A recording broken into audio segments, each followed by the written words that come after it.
story that really broke my heart, and I'm getting emotional during this. I really love listening to Sadie Robertson's preachings. She's about 4 years younger than me, I think, and she's preaching up a storm all over America, and it's so inspiring. She skipped college because she was such a good preacher that people just said, just come and preach and then you can go study, it's fine. So she's about, I think, 21 now, and it's just crazy. It just shows you what God can do if you are willing. But anyway, she told a story about, she was on her way to a university auditorium in America somewhere, and on her way there she saw this homeless man just in the street, and in that moment when she saw him on her way to the place where she has to go and preach in the next few minutes, God really spoke to her heart and told her that man needs me. And she was immediately praying like, God, I can't do this right now. Not right now. Can't you just send someone else? And they drove past and she realized that she needs to go back. So she told the driver to turn around. They went back. She got out of the car. She grabbed her Bible because she had nothing else with her. And she went to him and was like, hi, I know that this might seem very strange. I'm Sadie. I just really feel like I need to give you something. I don't have any money or anything else on me, but I have this. And she took her Bible. She says, this is the most important thing I have. And it has so much value. And I want you to have it. So the man looked at her and he just said, no, I can't have that. I can't take that. Just go. And she said, no, I want you to have it. And he's like, no, I don't need that. I don't deserve that. Just switch on my laptop again. And what broke my heart about that is she described as she walked away, she knelt down and she wanted to leave the Bible. And he turned and he said, no, don't leave that there. Give it to someone that would want it. And she asked him, are you sure? And he said, yes. Don't leave it here, but go give it to someone that wants it. Now, the thing that breaks my heart about this story specifically, he knew what the Bible was. He knew what that book was. Yet, he didn't want it. Now, a lot of people will tell you, like, maybe he just got hurt and he chose not to believe, and I understand all of these stories and stuff. But then my question that I'm asking is, what if he didn't choose to not believe? What if he doesn't believe because of us? Because he's seen Christians, what they do, what they say, what they portray. What made it so easy for him to say, I don't want it?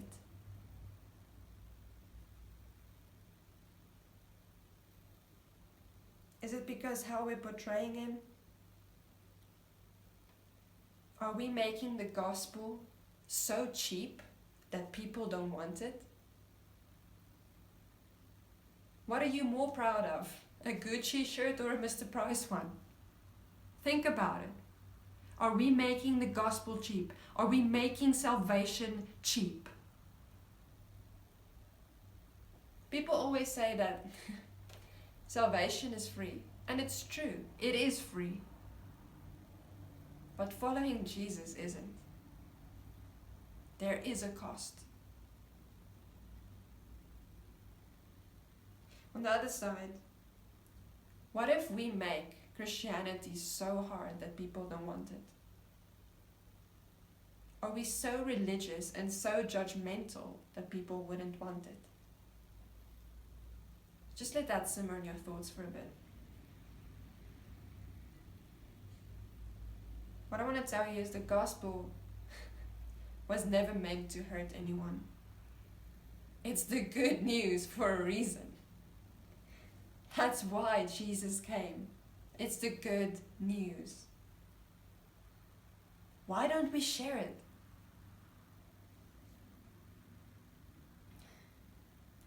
In the Gospels, Jesus says this so many times. If anyone wants to come after me, let him deny himself, take up his cross, and follow me. That's in Matthew 16. This is something consistent that Jesus kept on saying. And once again, I'm telling you, salvation is free for everyone. For everyone who believes. But following Jesus isn't. So here's the real question. And this is where stuff gets real, guys. What is it costing you to follow Jesus? And only you would know that answer. What is your offering? And I'm not talking about money necessarily. What is your sacrifice?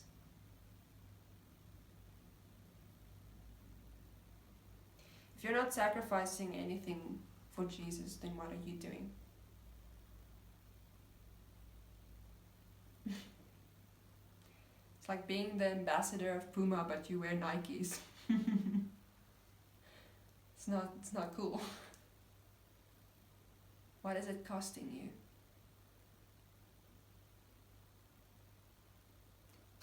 It can cost you sleep. It can cost you time. Status. It can cost you friends. My question is, what is it costing you?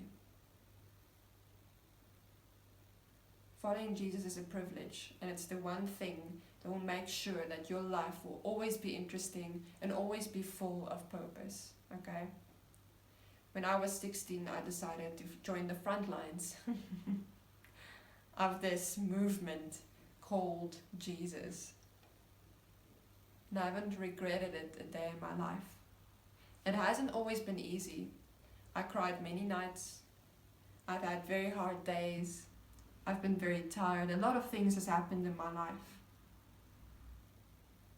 But Jesus is still there. And I'm willing to stay in the front for him.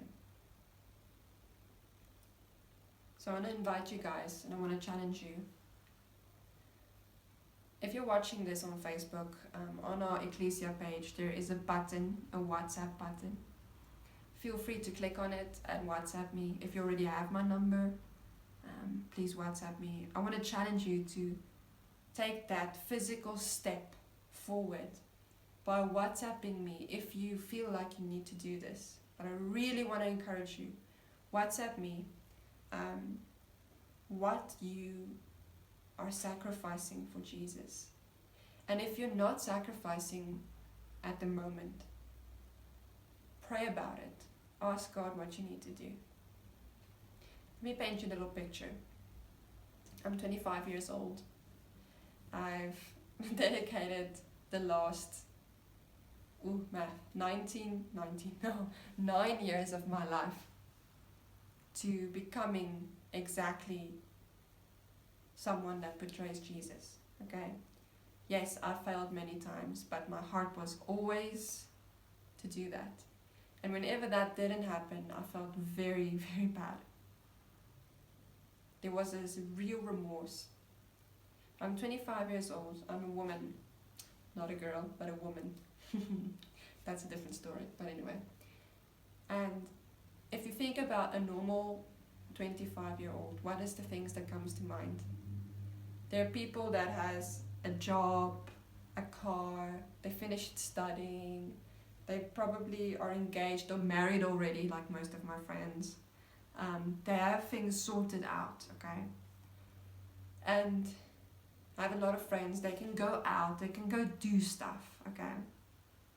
I'm not saying this so you feel sorry for me, but there's so many things that I had to sacrifice because I realized that people are going to be looking at me. And if what they see in me is acceptable, then I can't help them if they're wrong. I can't go out and have a night and just go nuts and do whatever I want. I'm constantly thinking about, oh man, I can't do this because this, and this. I had to give up a lot of things. A lot of experiences I had to trade for other experiences. You guys see where I'm going? I can't just dress whatever I want. Because I constantly have to ask that question. Is this portraying Jesus? Is this the type of woman I want girls to look up to? So I want to challenge you guys. Send me that WhatsApp. What are you sacrificing for Jesus? And are you going to join me in the front line so we can run this race together? And please do.